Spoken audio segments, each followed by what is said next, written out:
Assalamualaikum student, how are you? Hopefully you're fine. This is your summer pack of science.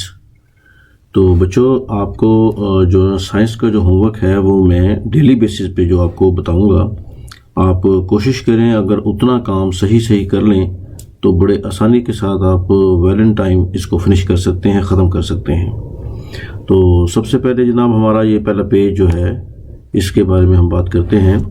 तो ये human organ system में पहला question आपका है, what function is performed by nervous system. ये first question आपका, what function is performed by nervous system. आपने book में देखना है जहाँ पे नर्वस सिस्टम का टॉपिक है वहाँ पे इसके मुतालिक इंफॉर्मेशन दी होगी, वो आपने इन 3-4 लाइनों में लिखनी है। और ज़रूरी नहीं ये सारी लाइनें ही भर जाएं, कभी इससे कम में भी काम हो सकता है और कभी थोड़ा सा इससे ज़्यादा भी हो सकता है।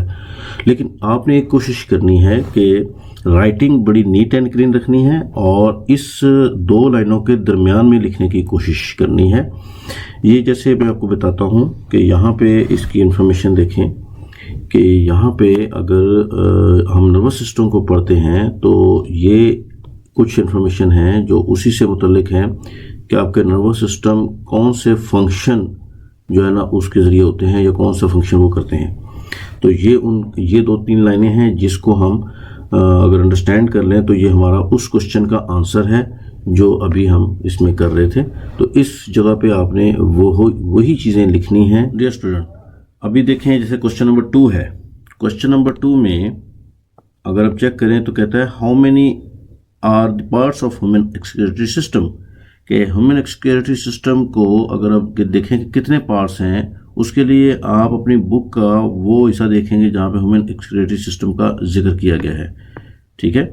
और उसमें बुक का पेज मैं निकालता हूँ वो जिसमें ह्यूमन एक्सक्रीटरी सिस्टम है, वो ये है। कहाँ पे है ये आपका आंसर जनाब यहाँ पे होगा जहाँ पे कहता है ह्यूमन एक्सक्रीटरी सिस्टम जो है वो कंसिस्ट करता है कितने पार्ट्स पे, कौन कौन से इनके नाम ये आपने वहाँ पे लिख देने हैं। तो इसको आप दोबारा चेक करें कि इस वाली जगह पे जो ये पेज हैं इस पे 2 लाइनों के दरमियान में अच्छी तरह से उनका आंसर भी लिख देना है। इसी तरह क्वेश्चन नंबर 3, इसको भी अगर आप देखें तो इसमें वो क्या पूछता है कि आप कहते हैं, what do you know about the kidney stone. Kidney stone के मुतालिक आप क्या जानते हैं। और दूसरा कह रहा है कि हाउ इज इट फॉर्म, बनता कैसे है ये, इसकी फॉर्मेशन जो है ना वो हमने लिखनी है। इसके लिए भी हम बुक देखते हैं जी। बुक में हमारे पास जो formation of stones in A kidney है, इस टॉपिक में से पहली 2 लाइनों में तो आपको आंसर मिल जाएगा इसका जो पहले वाला पोर्शन का है, और वो आपको पहली 2 लाइनों में मिल जाता है। लेकिन कोशिश किया करें ये फिगर के नाम वगैरह, ये नंबर वगैरह या इस तरह की चीज़ें ना लिखा करें। और इसके बाद की कुछ इन्फॉर्मेशन है वो एडिशनल है कि उसमें आपको एक आध लाइन इसमें से भी लिख सकते हैं कि ये क्या कॉज करती हैं, सीवियर पेन किस्म की कॉज करती हैं, वो भी लिख सकते हैं।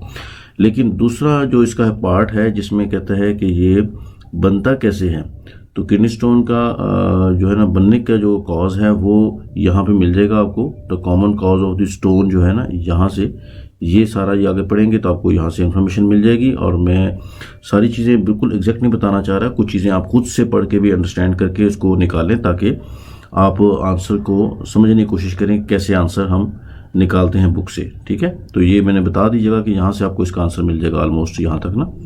तो ये आप उसमें से निकाल के उसमें अपने इस वाली जो होमवर्क इसमें लिख सकते हैं। बाकी जो इन्फॉर्मेशन है ये आपकी ऐसे इन्फॉर्मेशन एंड इंटरेस्टिंग फैक्ट्स हैं, ये आप अपने तौर पे इसको पढ़ें भी, अंडरस्टैंड करें और ये आपको आगे ज़िंदगी में काम भी आएंगे इंशाल्लाह।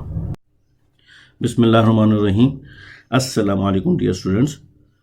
Today we'll talk about the same page number 1 जो प्रीवियसली हम कर रहे थे, लेकिन उसका लास्ट ये टॉपिक रहता था तो इसलिए इसी पे आज हम दोबारा बात करेंगे पेज नंबर 1 की।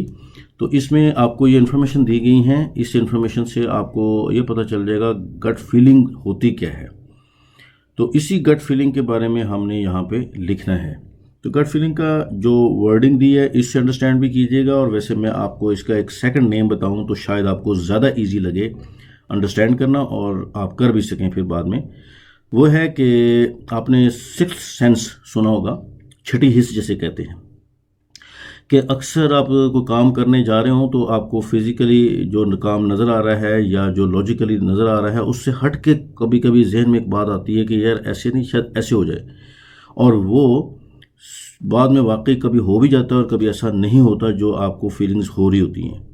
तो उसे सिक्स सेंस भी कहते हैं, उसे गट फीलिंग्स भी कहते हैं। उसी के अकॉर्डिंगली आपने ये 2-3 एग्जाम्पल इधर देनी है, लिखनी है, जो स्पेस प्रोवाइड की गई है। और इनमें से एक एग्जांपल के तौर पे जैसे मैं आपको बता दूं कि बहुत हॉट डेज है, गर्मी है, कहीं को आसार नहीं है बारिश के, लेकिन कभी कभी आपको लगता है कि जैसे आज बारिश होगी, ये गट फीलिंग्स है, तो वो उसके अकॉर्डिंग बारिश हो भी जाती है। तो बस इस तरह की कुछ आपके और भी एग्जांपलें आपके जहन में जो आएंगी वो इस अवेलेबल स्पेस पे आपने लिख देनी है। Thank you very much, have a nice day.